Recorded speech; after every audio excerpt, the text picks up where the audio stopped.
Yeah, the shuttle balance, it is available for any physical therapist that wants to purchase it, but there's not a lot of clinics that have it. We've gone through a lot of training here, a lot of development. There's basically 10 different levels that we can use with the shuttle balance to take an athlete up to the highest level or start them off at the lowest level. It also works well with patients who have back pain, for instance, because it helps to get some of those deeper muscles to kick in and takes them a little bit out of that guarding episode.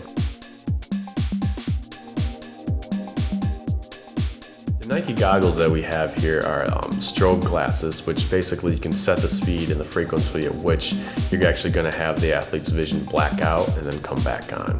And this really allows us to basically hinder the athlete's vision using those visual receptors to help with the balance. And so they have to rely more on their muscles and more on their vestibular system, which can really help to engage the neuromuscular system a little bit more and actually can help to reduce some of those non-contact ACL injuries, but also help that ACL repair client get back to where they need to be and above so that they don't end up having the injury again.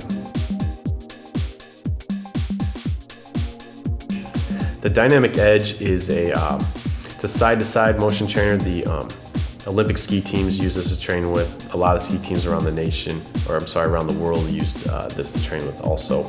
It helps us to get the athlete moving side to side. You can throw balls at them, get some of those deeper trunk stabilizers to kick in while at the same time you're helping them work the hips. The TRX bands here allow us to really get in the athlete into some different positions they normally wouldn't be able to get into with any other piece of equipment, using their body weight as resistance. And it really allows us to get into multi-joint, multi-muscle exercises to really start coordinating those motions to be able to allow that athlete to get as much strength, as much control as possible. The speed pulley that we use allows us to do fast motions and slow motions without that pulley having any sort of slag in it. And there's a wide variance of weight that we can use. So we like to use that with a lot of our shoulder patients. So it's easy resistance in the sense that it's not getting hung up anywhere, but we can go to a very lightweight to a very heavy weight, and it helps us with the eccentric loading and some of the concentric loading also. The shoulder cradle also allows us to be able to train those cuff muscles eccentrically and concentrically, because we also use this 90-90 shoulder cradle to test the athlete's concentric and eccentric strength ratios. And then once we know where those deficits are, we can train those appropriately using the 90-90 strength, the 90-90 cradle and the speed pulleys.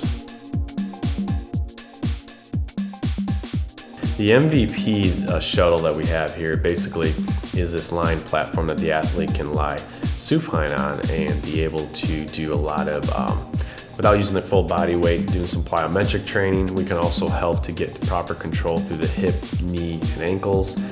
We can load it up as much as we need to.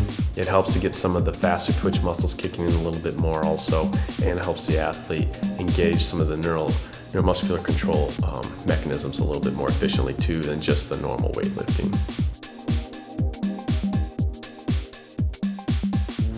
We're big here on manual therapy. We think it's a major component of everybody's rehab along with exercise. With the manual therapy we have here, for instance with the shoulder, we can get into specific ligaments that need to be mobilized, be it the inferior glenohumeral ligament, be it the subscapularis muscle, or into the posterior capsule.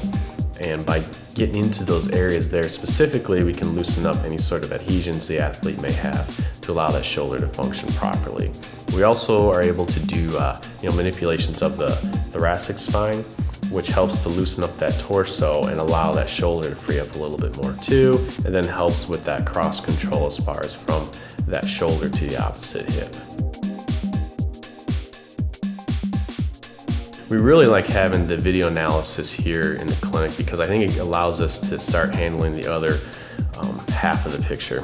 When an athlete came in, like a baseball pitcher came in before, we could take a look at mobility and strength issues, neuromuscular issues, those types of things, and work on those, but without actually seeing the athlete, some of the mechanics that they're going through. It was hard for us to really decipher what exactly was going on. Now that we have the video analysis here, I can take a look and see if the trunk rotation is kicking in too early, which has been correlated with increased stress on the shoulder and the elbow. We can also see as far as where the foot's landing, and if there's any issues as far as shoulder external rotation and those issues. And if appropriate, we can refer them to a baseball coach to help work with technique, and then we can help with the biomechanics and make sure that appropriate loads are being placed through the shoulder and the hips. And it also allows us to reassess later down the road to see what type of changes have taken place.